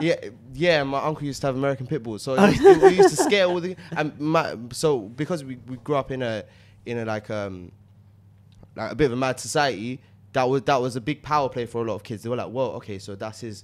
And I used to keep it really ambiguous on purpose. I wouldn't tell them who my dad is, who my mom is, who my uncle is, who my auntie is, who my cousins are. No one knew this, knew. Wait, that's his family member. Somewhere along the line, might be his dad, might be his uncle. He's got these 2 gigantic dogs on huge chains walking around the park. So I'm saying it was an intimidating start. So everybody knew who my sister was, everybody knew who I was, everyone knew who my brother was. People knew to kind of stay away, if that makes sense. Now, my little brother, like I said, because many years have passed and my parents have also gotten older, so I think their socialization techniques for him were a bit dampened. He's a bit of a shy guy. He's a bit of a shy kid. He's not extrovert. He's not extroverted at all. He's quite introverted. Okay. So he prefers to stay inside, you know, with the select few friends that he's got. Okay. And that was a big challenge for us as a family in and to be honest, it's not anything wrong. It's fine for him to be like that, but we know that now. Okay, when he goes outside to challenge the world, he's not going to have an offensive mindset, meaning he's not going to be on offense. He's going to be on defense the whole time, which is not necessarily a good thing. Sometimes it's a good thing. Sometimes it's a bad thing. And also being on offense the whole time has its bad traits as well. Yeah. But so for him, he was bullied in year 7. And I think a portion of year 8, but I was. It's just like me. Year 7. I was in a completely, and a bit, because I'm the oldest brother in my family. You took it deep. I not only did I take it deep, but I was in such a complicated place in my life at the time. I didn't know what was happening. Okay, so where I left off before, you know. Yeah, technical difficulties. The camera rudely interrupted me. I was saying that because nobody in my family knew. And also, especially because I don't know if it's in the final edit. My brother is introverted, so he's more shy and he's more less. He's less likely to get into a situation that he's uncomfortable in straight from the start. So we didn't really know how to tackle this situation, especially considering we didn't know what type of bullying he was going through. So when he told us that, you know, it's not really a physical thing, it's more like a mental thing. They're going after his mind by picking on him in words and whatnot. So, and I mentioned this before as well, which is that these kids these days aren't bullying, maybe not physically anymore. Now there's a huge emphasis on social media. So I think they still bully physically. Yeah, it's just that social media is just probably one extra thing now. In this instance, it happened to be for him a social media thing. So they will like make jokes about him, pass things around in WhatsApp groups, you know, say things on Instagram. I don't know how far it went. I just know that this is the type of bullying that he was facing, right? So we found for him the best thing to do was exposure. So exposure is like where people slowly integrate you into something that you're scared of. So because this was because everybody in my family is extroverted so far. So my sister, myself, and my brother, who's slightly younger than me. Because we were extroverted, we were like, is he really introverted or is he just shy? And is he shy because he's less likely to be extroverted, or just because he's scared? It might be that he hasn't socialized enough to know, how to conduct himself in order to be received pleasantly by his peers. It might be something like that. So we were like, okay, one of the best things to do might be for him to slowly integrate himself into this group of people, because of the fact that I forgot to mention, when we were younger, my parents had a huge emphasis on we weren't allowed to have a phone. And I think they were right for my generation. So this is like 10 years ago when I went to school. But I'm not sure. I'm still thinking about what the best route is for kids. No, 100%. I'm thinking about it from a different perspective. Okay, 100%. My answer is no. My answer is no. But I'm saying there might be instances where it might be a good idea. But nonetheless, look, hear me. Honestly, we have to work phones another day. Well, yeah, I just have to make sure that's what I'm saying. I don't recommend anyone to give their kids a phone. Okay. Like I said. You know what my parents did? Just a side point, yeah? Go on. Because people will say, how do you communicate, right? Mm-hmm. I used to live very far from our school. Okay. My mum would pick and drop me every day. Nice. I'll know about it. Literally, she saw me when she dropped me outside school, and she knew that I was going to come out there at 3 p.m. Nice. Inshallah. So the parents used to use that excuse. I would say, if you're gonna destroy your kids if you give them phones. So please don't do that. For myself, it was more like we didn't need a phone because of how close we lived to the school. So you man are good. Yeah, your parents did the right thing. Your parents did the right thing along that. Didn't need a phone because if you're right outside, you can just go outside. If you want to play with kids on the street, in the park that was right next to my house. You can chill in the chicken shop. My uncle, because my family is so tightly knit in that community, I couldn't go 5 minutes. I couldn't go a day. So for example, so school ends at 3:15, and I go to the chicken shop. I'm in the park. I'm in the local area. Someone's gonna see me. My cousins will see me, my auntie will see me. So someone will spot me, and they'll know, okay, cool, he's safe, he's with his friends. Like it's like a growing, overarching contentment with the fact that I'm in a safe space with my friends and whatnot, which was a huge worry for them because my area was quite gutter, so it wasn't too great. But so yeah, back to my little brother. When we found out that was his situation, we were like, okay, it might just be that he has a self-confidence issue. So we're like, okay, now what you have to do without a doubt is you have to try and integrate. You have to try and make friends with some of these people, even if they're bullying you right now. And this isn't, like I said, I'm not trying to comment on anybody's situation. Everybody's circumstance is different. Just mention our own situation. Qadarullah, he happened to have 2 amazing older brothers who tackled his situation with immense care, and that's why he's happy now. But it could be that you're on your own, and I'm not saying this is the perfect advice for you to take. I'm saying this is what worked for my little brother. Okay? And a few others that I'll mention in different situations and circumstances, which I think are useful examples in my family that I could give. So in his situation, it was more like you should make friends with these people. And I mentioned it before as well, which is my brother's quite funny. Allahumma barik. Like in our house, because he's younger, we joke around with him, we play with him, and he makes jokes, and funny, it's good. Yeah, Allahumma barik. So, and his jokes aren't at the expense of others, which automatically makes him funnier than the kids at school who only make jokes at the expense of others, because after that it's like, so there's no real funny in you. The funny has run out when there's no people around. Do you get it? But he's funny on his own, Allahumma barik. So he just had to show his social side skill, so just show it a little bit to people, and people loved it. People fell in love with him immediately, and now he plays football and all this different kind of things. And it's only because he was scared to integrate. He was scared to put his foot forward, which immensely helped him a lot. Because one other thing apart in the conversation of bullying is that the person who's being bullied has this overarching sense of fear. If you're being physically bullied, it will be the fear of being harmed, but also the fear of social humiliation of the fact that you are being picked on. If you're being laughed at, obviously the humiliation there is very high, which is understandable why it's such a huge fear of yours. But I'm saying that's a fear that you have to overcome at some point in your life. You have to face it. And I'm saying it's a good thing for him. He faced it when he was 12. I think it was last year. Yeah, he faced it when he was 12. So it helped him greatly to tackle that demon early on in it. So I'm not sure that he's exactly introverted. I'm not like I said before, for young kids, you can't really certainly put them in a box because he doesn't even know who he is yet. My brother here, he used to be one extroverted kid. He saw the whole movies. Yeah. But now look at him. Yeah, he's sit for 5 hours, not say a single word. Yeah, wallahi, honestly. As a kid, he was jumping around like a clown. This one thing. So for kids, you can't really make a blanket judgment and say he's an extrovert type, he's an introvert type, she's shy. It may not be. There might be some other things that they're struggling with internally that they can't really vocalize or actualize in order for you to tackle it right. But because my parents did such a good job, wallahi, it's something that I'm always appreciative of. They did such a good job socializing myself, my sister, and my younger brother when we were really young, that we can kind of identify people problems and use people's skills to help people and whatnot. You know what? One other thing that I think also helps, Go on.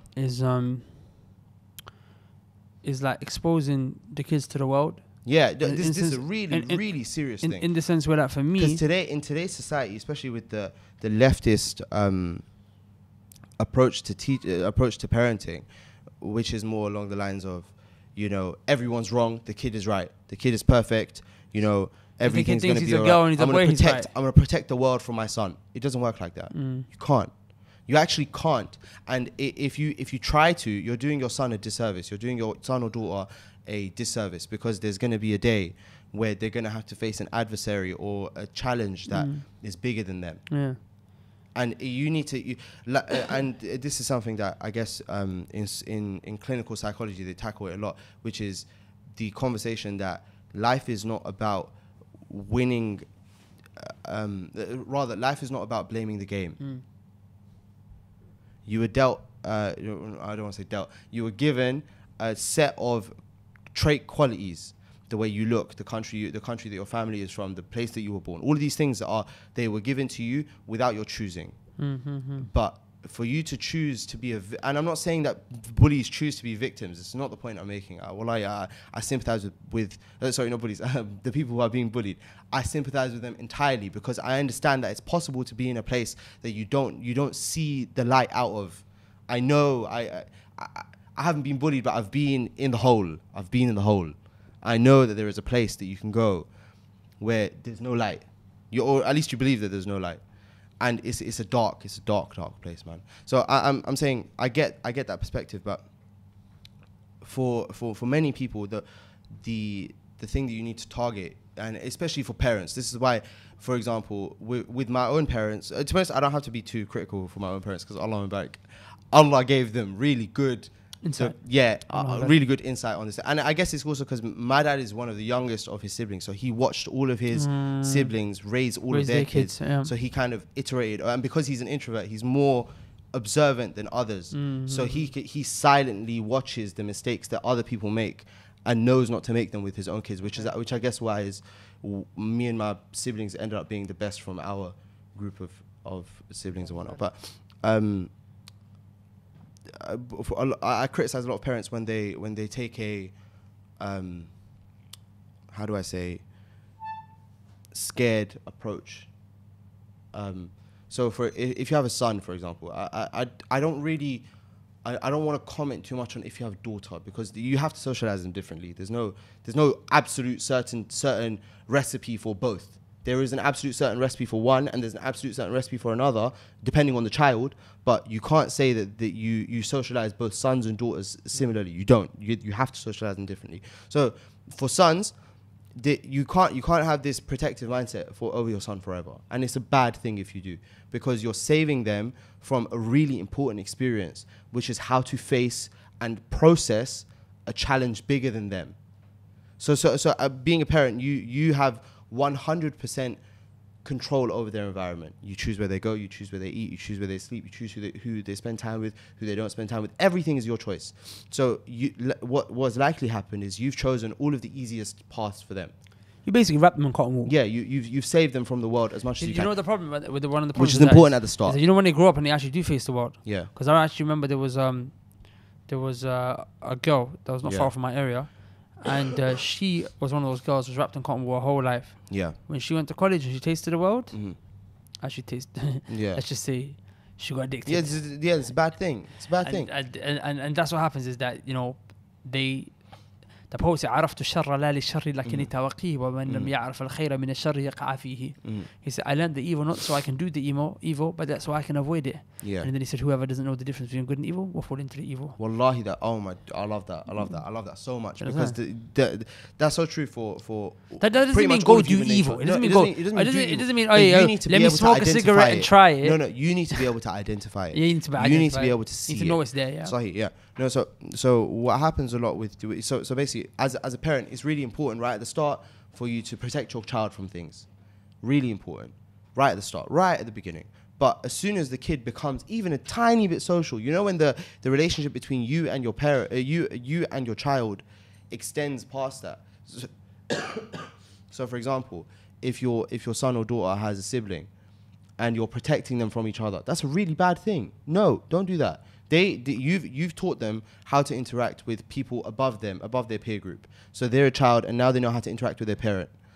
But you haven't let them learn how to interact with people in their peer group. And this is what happens. This is what ends up, and it is a sad thing, especially for kids who are the first. So my sister faced this a lot because she's the first one in our family. She didn't know how to socialize right at the start of primary school because she didn't have anyone in her lineup to socialize with. I think that might have been my situation as well. Maybe, yeah. Because my dad's the youngest, all his siblings, their kids are all older. Yeah. My dad's got cousins who are his siblings' kids that are actually older than him. Wow, yeah. You know what I'm saying? So that's big age gap, man. Yeah, me, I never had anyone either. I don't think. So yeah, no, it happens a lot to kids who are oldest because they don't have anyone in their peer group, especially because a lot of parents don't, especially Asian parents, they don't consider the idea of playmates. You know, when your kid is like 2, you don't really think of them playing with other kids who are 2 if they're not in your family. But that's a good thing. You should try. As long as the kid's a good kid. Yeah, of course. No, obviously, without doubt. The whole choose your friends wisely thing it starts right at the beginning, bro. But because of that, when they go to primary school, they don't know how to socialize. So my mom saw this the most in my sister, and she encouraged her and equipped her with the tools and the confidence to mingle with other kids. Do you get it? So if your kid is, and this is really, okay, basically here's an objective for parenting, right? If your child is, how old are they in year 1? In year 6, they're 10 or 11. Okay. So year 5, they are 9 or 10. 9 or 10. In year 4, they are 8 or 9. In year 3, 7 or 8. Year 2, 6 or 7. Year 1, 5 or 6. Okay, cool. So if your kid is 4, it's reception. Yeah, I think it's just before reception. If your kid is 4 and other kids really want to play with your kid, you've done. You can sleep well at night. You've socialized your kid really well. No, but that's the point. What happens is there's the people who, because what you've done is you've honed their temperament to make their personality or their character, their conduct desirable by their peers. Do you get it? And that feedback loop never leaves. Now they know how to pick up on cues from other people. Now whichever peer group they join in the future, they'll know how to be popular and they'll know how to be liked by others. You know what I'm saying? You know another thing that also, and I'm not saying if you're unpopular it's a bad thing. I'm saying that if you're popular it's a good thing. Do you see what I'm saying? The two things aren't converse. It's not a bad thing to be unpopular. It's fine for you to be unpopular, but you might be an introverted person. But I'm saying if you really want to be liked by people and you're not, that's a real recipe to sadness. Do you get it? As in, if you're extroverted naturally and you want to be social with your group of peers and no one likes you, that's a bad thing. Do you see what I'm saying? So, as a parent, it's your duty to socialize your children as fast as possible, as early on as possible. You know, it's interesting what you mentioned. You said some parents, they don't, because, like I said, we're not experts on this issue. I'm just doing it based on reflections and situations that I've seen, yeah? So one element is that the parents, they teach the child how to interact with someone older than them, but they don't teach the child how to interact within their peer group, right? But I've actually seen situations, in fact, many, where parents don't even teach their children how to interact with them. And that's actually interesting because that is the foundational and primary source of interaction. And they actually destroy the child's confidence and self-esteem from the very beginning. By being oppressive. Not just by being oppressive, by being negligent. Yeah, sorry, 100%. For example, it's a huge problem. For example, like when you have a child and your child comes and shows you something, even if it's the most dumbest, deadest, stupidest thing, just make a big deal out of it. Yeah. Yo, that is sick. Oh my goodness, I cannot believe. Wow, blah, blah, blah. Like, for example, I got a nephew. Yeah. And he also doing karate, you know. He doesn't do none of that bow stuff. Alhamdulillah, make sure he doesn't do. It's actually really cute, you know. All the other kids, they bow, he just stands there like this. He's a kid. Now, obviously, him and his sister had confidence issues. Okay. So they had proper confidence issues because whatever, they had confidence issues, yeah. And really low self-esteem. You could see it, man. It was so bad. It was so sad. It was so sad, yeah. But anyway, him now, Allah Barik, and his sister, whenever they come to us. Wait, sorry, how old is he? He's probably like 8 now. Yeah. Allah Barik. Yeah, he's 8 now. That's my guy, man. We make such a big deal out of everything he does. I remember when he done his grading. Like, I'm not gonna lie, like white belt. Okay, what's his temperament? What's he like? Is he a shy kid? Is he an outgoing kid? No. The thing is, he's becoming more outgoing. Good. Now. In the sense, remember, I used to tell him, because all my friends, because me, I always got bare man in the yard. Yeah, bare man in the yard. So as a little kid, I remember from when he was 5. Yeah, he would roll in, and just like 10 older men just sitting in the yard. Yeah. So I'd be like, come say salam to everyone. Yeah. And just be like, you know, like doing how he was. But now he comes in, salam alaikum, salam alaikum, salam alaikum, salam alaikum, you know? Yeah. He says salam to everyone. Even his sister now, she's got confidence. Before she wouldn't. His sister was so scared to leave the house. She wouldn't leave the house. But now she's like, crack a bit of joke, whatnot, you know what I'm saying? That confidence is important. Anyway, I noticed that this happens when there's an imbalance from the parents showing love. You get me? So, so now, what we did is we said, okay, we just have to make a big deal out of everything they do. What did you think? That's sick. For example, when he done his grading, I'm not gonna lie, like I've done karate and moving from white belt to red belt is not really that deep. Yeah, it's not really too amazing. It's not really, it like everyone goes from white to red. Yeah, everyone makes that transition. It's they're not gonna miss like they're not going to like not give you that. It's so easy, yeah. But we made a big deal out of it. Good. I can't remember. I used to tell I took him out. I said, "Listen, I'm gonna go take you shopping, bro. You're a beast." Yeah, man. I do this to him. Like, obviously, I don't hurt him. I'm doing it a bit harder to you. I'll do this to him. Like, you're a man. You're a beast. And I give him confidence, and he's there. I'm like, "Tell me you're a man." Yeah, and he's there, I'm a man. Yeah, and I start telling him, you know, I just gas him up. You're an animal. And he's there. Do you get me? But like, he's thinking, "Right, like, I'm a savage." You get me? Yeah. But it builds his confidence. Like, right, I'm actually doing something good. Like, no one praises me. No one's like, they could like make me they make little pictures and whatnot. Yeah. I make a big like they, you know, they write my name and do little.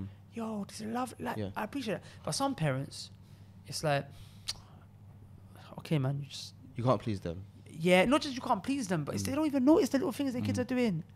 So I'm saying it happens a lot in Asian communities. So in Pakistani community especially. I mean, I know my community. I know my community happens. A lot of negligent parents. And you know what? Sometimes it doesn't happen to the boys. No, and then the worst part, is they. It's important to know. Sometimes they complain about it later. It's like you made me like this. It's important to mention. A lot of the times the boys might not be neglected, but the girls are. Yeah, well, like. The girls are, but that's a different topic. Love and emotions. That's a different topic. Yeah, well, like we can talk about that another day if you want. But the point is, you know, I think to like kind of bring the point home. I think. No, I just want to I want to give one more example for somebody else, right? Sure. So, I have a cousin who's 10 years older than me. I don't have an older brother, but the closest thing I have to an older brother is this cousin of mine, right? And there was a day I was really, really young. I can't remember how young I was. I was really, really young. And he came home from school. You know the school rivalry thing that you described when you went to, right? My cousin had the same thing, same situation. He went to a school in North London. I'm not going to say the name. But actually, I can say back then it was called D&K. Okay. And it's funny because we always lived where we lived. He had to go past my school to go to his school. Okay. Do you get it? So that's cool. They had a kind of a rivalry between them, right? So what happened is there would be fights and whatnot and all that different kind of stuff. And I only knew about this later when he told me. But when he was going to school, he was in like year 9 or something. So he was like 14, 15. So I was like 4 or 5 years old when I watched this happen. He came home from school and he had like a black eye, right? I remember this so vividly. He came home from school and you know black eyes, they don't turn black the first day. It's like his face was swollen. It was like red and stuff. So his mom clocked him. She was like, what happened? And I didn't see this part happen. I only knew about the commotion after it started. So basically, my okay, this is getting a tiny bit personal, but my auntie clocked him, and she asked him what happened, right? So he must have said something like, "No, I just slipped," or "I walked into a lamppost," or he made up something, right? And his dad wasn't at home, but my grandma was at home. Now my grandma's an old school woman, right? She's cold. I don't know how to describe. My grandma's a cold lady. I think life has kind of toughened her up like that, right? So she understood something about parenting, which I think is invaluable, which is you can't let your kids be weak in the thing that they want to be strong in. Do you get it? Yeah. If the kid desires to be good at something and they're not good at it, it's your duty to encourage them to be good at it. Do you get it? So and this concept translates across really broadly, and it specifically across, especially depending on the gender. So for a boy, it's a big deal for him to be physically dominant. He wants to not be able to get beaten up. It's not necessarily that he wants to beat other people up, but it's in a sense where he wants to be able to defend himself. He wants to be able to be good at that. Do you get it? So my grandma clocked that, and she didn't tolerate his behavior at all. So he came in and he started crying or something like that. Like he was upset, and she asked him what's wrong, and he was there like, "Oh, Dadima, down the road they beat me up." Do you get it? So first she consoled him. I remember I was in the living room. I watched this happen. It's sad, but in a sense where I'm really happy that this kind of parenting exists, even if it's not always the best scenario in every situation. So she asked him what's wrong, and she consoled him, and then she was like, "Are you a man?" Like she's an old school Punjabi lady, innit? She twisted it around on him as soon as possible, and he was old enough to understand that concept. She was like, "What's wrong with you? What's wrong with you? Like you're crying here like a little girl. What's wrong with you?" So and this is inviting challenge inside him, which is like I said, every situation is different. So don't spread this one across the board. It worked for him. So he was there like, "Yeah, man." he didn't turn around like, no, obviously not. I just got beaten up. No. He was like, "Yeah, man." And his mom found out, and literally everybody in the house kind of stuck it on him like, is this what you're doing? You're going outside and getting beaten up outside the house, right outside the home. You're letting yourself get beaten up. We live here and you're getting beaten up there. And he was there like, no. And the environment changed really quickly because he was upset, and then he was there like, "Okay, cool. All right, this was gonna happen, yeah? I'm gonna get beaten up and I'm gonna get mocked for it at home. This is what's gonna happen. Okay, cool." So my grandma made it really clear to him, really, really clear to him. If you come home like this again, it's going to be worse for you at home. It's going to be a worse situation for you at home. Do you get it? So what that does is it encourages the kid to take challenges on rather than let challenges take him on, if that makes sense. So the next time, and that never happened ever again. Do you get it? And other more complicated situations happened after that. This is another thing that I think people need to remember. You need to maintain your eye the whole time. So when the kids are going through these temperamental phases of being, in your situation, it was aggressive, right?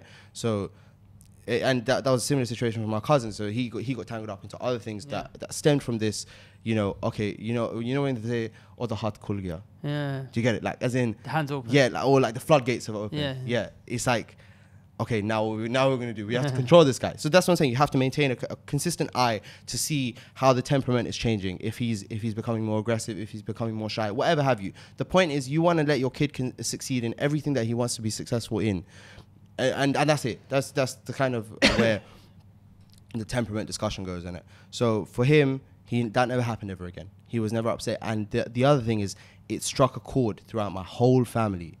Everybody knew this behavior is not tolerable at all. You can't be a loser. That's the point in it. It's not about you can't lose. You can lose. Just don't be a loser. A loser is someone who accepts the loss. You just took it on like it's like fine, whatever. This is my destiny. I'm chosen to lose. The next time I'm going to lose. The time after that I'm going to lose. No, you lost today. That's fine. You can't lose again. Do you get it? And that's the mentality that you have to go out with, which is you lost today. Learn from your mistake. Next time I'm not going to lose. Go back and do your thing. Do you get it? And he was a smaller kid as well, so for him it was like, okay, I'm not going to let these guys bully me, and I'm not going to let the guys at my school bully me. I have two different armies of people to avoid, because either I get bullied at my school, or I'm going to walk past the opposition school and get bullied here.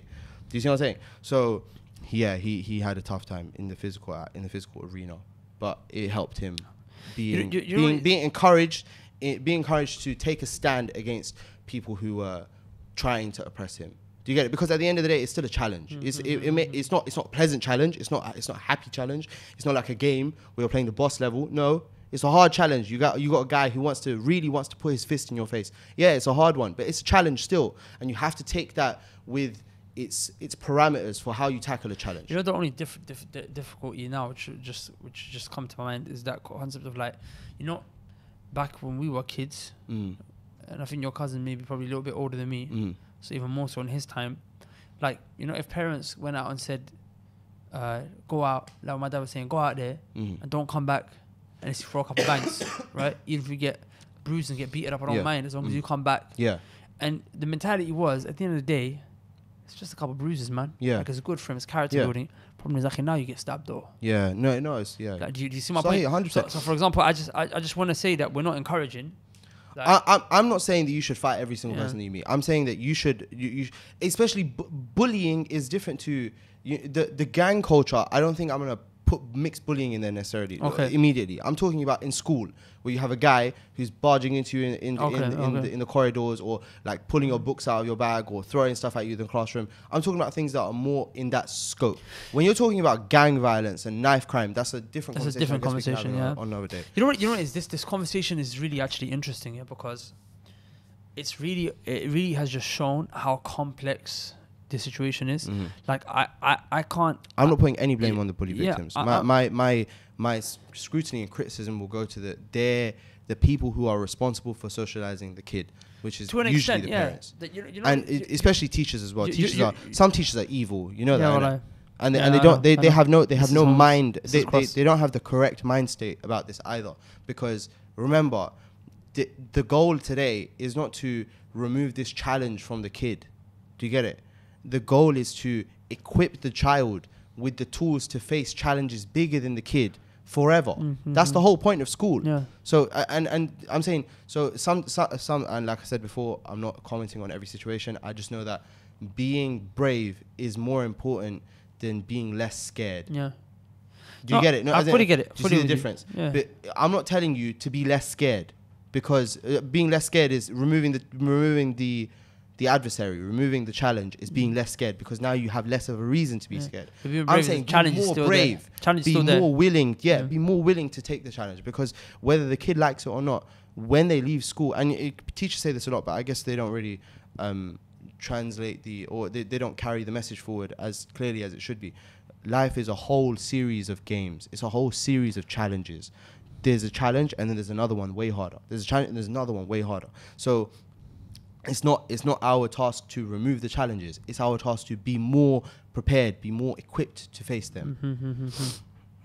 What do you think? Well, I really appreciate you sharing a lot of that insight, and I think, you know, people who might resonate, who might have stories that are similar to yours and myself, maybe will be able to take a lesson or two. But the only thing that comes to my mind right now is just really how complex the situation truly is. And you know, it starts at birth, bro. It does. Like one advice that I would give is, like, me, alhamdulillah, one thing I know is that I got a lot of nephews and nieces in my life, a lot of young kids around me, and I'm very observant of the way that they are, and I'm very conscious of how they move and what they're kind of going through, and so on and so on. And my brothers as well, we play an active role in our nephews and nieces' lives. Just like me and brother, man. Siblings and whatnot. Allah barik. So the thing is, for me, like, I can tell you about our specific situations, the way you handled your brother's specific situation. Like, you're not like a child psychologist. No. But you were able to assess, because you just have a relationship with him. It's funny, my sister's a child psychologist. Allah barik, mashallah. Mashallah. So you had her input there. The point is that sometimes it's just about knowing your youth and observing and not being negligent towards the child. Then you can offer solutions, right? But definitely, I think, you know, we do need to get some, because a lot of the time it's like, because what you're talking about is this. It's actually interesting, because today our solution for bullying was not the solution for bullying. It was actually a solution for preventing bullying in the first place. You know how they say, you know, they came to Ibn al-Qayyim and he said prevention is better than cure. He said no, prevention is the cure. So what you've been discussing is that how to build character in a child that prevents him from being bullied in the first place. I think that's an interesting thing, because a lot of people, they look at, they try to deal with a problem, but what you're trying to do is you're trying to highlight how to stop the problem from occurring in the first place. You see what I'm saying? Like, I actually have a cousin in America, and he done like Allah, but he done really good things, man. He's got his kids, Allah, but he's got his 4 kids, and he's got his brother who's got like I think 3-4 kids, and then he's got his sisters who got kids. And literally what he done is he took on all these kids who are very similar age, he got them all into martial arts and this and that and this. Yeah, and that. I was gonna comment on that, American football and all these things, and suddenly it's like these kids are just energetic, they're passionate, they make friends with each other, they're really confident, they're very well behaved, they're very disciplined. You know, martial arts actually gives you arts is amazing. It gives you confidence, and it actually gives you discipline. It makes you very well behaved, you know, and it's an amazing thing. All these things were like. So I think what we're doing is we weren't trying in any way, shape, or form to kind of conclude the conversation. Because like I said, we're not experts in this. We're just giving our personal expertise. We're actually out of time. What time? How long have we been talking? We've been on it for I think 2 hours now. Okay, so I mean, yeah, we'll definitely wrap it up. No, all we're saying is that we're just trying to open up discussion. Like to summarize, if you're bullied, fear Allah. Wallahi. And if you're being bullied, don't fear anyone but Allah. Don't fear anyone but Allah. That's actually deep. That's the slogan. If you're bullied, fear Allah. And if you're being bullied, don't fear anyone but Allah. Don't fear anyone but Allah. And like I said, you know, whatever solution that you're gonna find, whatever practical solution that you're gonna look for, whether it be how the parents raise the kid, whether it be standing up to the bully, whether it be getting help from someone who's a bit older or whatever have you, remember 2 foundations that I mentioned: patience until you find a solution. Patience until you find a solution, and be making dua to Allah subhanahu wa ta'ala the whole way. Because Allah subhanahu wa ta'ala is the one who can change your life and transform in a second. And the final thing I wanted to say, which is a point that I wanted to say earlier, but I'll just quickly end on it now, is that one other way that we can kind of prevent bullying is, look, people, you might be watching this, it might be in school, and you might not be getting bullied. But it's your responsibility to make sure you look and make sure bullying is not happening in your school. Yeah, that's not a big deal, yeah. The Prophet sallallahu alaihi wasallam said, "Wallahu fi auni al-abd ma kana al-abd fi auni akhihi." Allah subhanahu wa ta'ala is going to aid his slave as long as his slave aids his brother. Okay? The Prophet sallallahu alaihi wasallam said prior in the same hadith, he said, "Man nafasa al-mu'min kurbatan min kurb ad-dunya, nafasa Allahu anhu kurbatan min kurb yawm al-qiyamah. Wa man yassara ala mu'sirin, yassara Allahu من يسر على معسر يسر الله عليه في الدنيا والآخرة." The Prophet sallallahu alaihi wasallam said that anyone who relieves a hardship from a person, Allah will relieve a hardship from him on the Day of Judgment. So, you know, we need to have that mentality. Like, we're a community, right? So you see someone getting bullied, like the older kids should look at the younger kids, the more cool kids or the more confident kids should take in these kids and bring them in. Come join me, like bring them into your circles. Like, that's one of the ways that you actually can stop bullying. Like you create an environment where bullying can't happen, where there are kids who are like for example, it did used to happen. There were certain kids who I remember who were older, they would not have it if someone younger was being bullied. They would say, "But what you doing, man? Leave him, stop bullying him, leave him alone, leave the kid alone," right? And sometimes, you know, it's just about teach. If you know your kid is like a little bit more cool, a little bit more kind of, you know, active in social groups, be like, listen, teach him. Bring in the kids who are maybe a little bit more quiet and whatnot, because that teaches your kid to not be arrogant. It teaches him to kind of understand and be perceptive of other people's feelings and sensitive towards their situations and so on and so forth. Like I said, there's a lot that can be said. I think we've opened the discussion.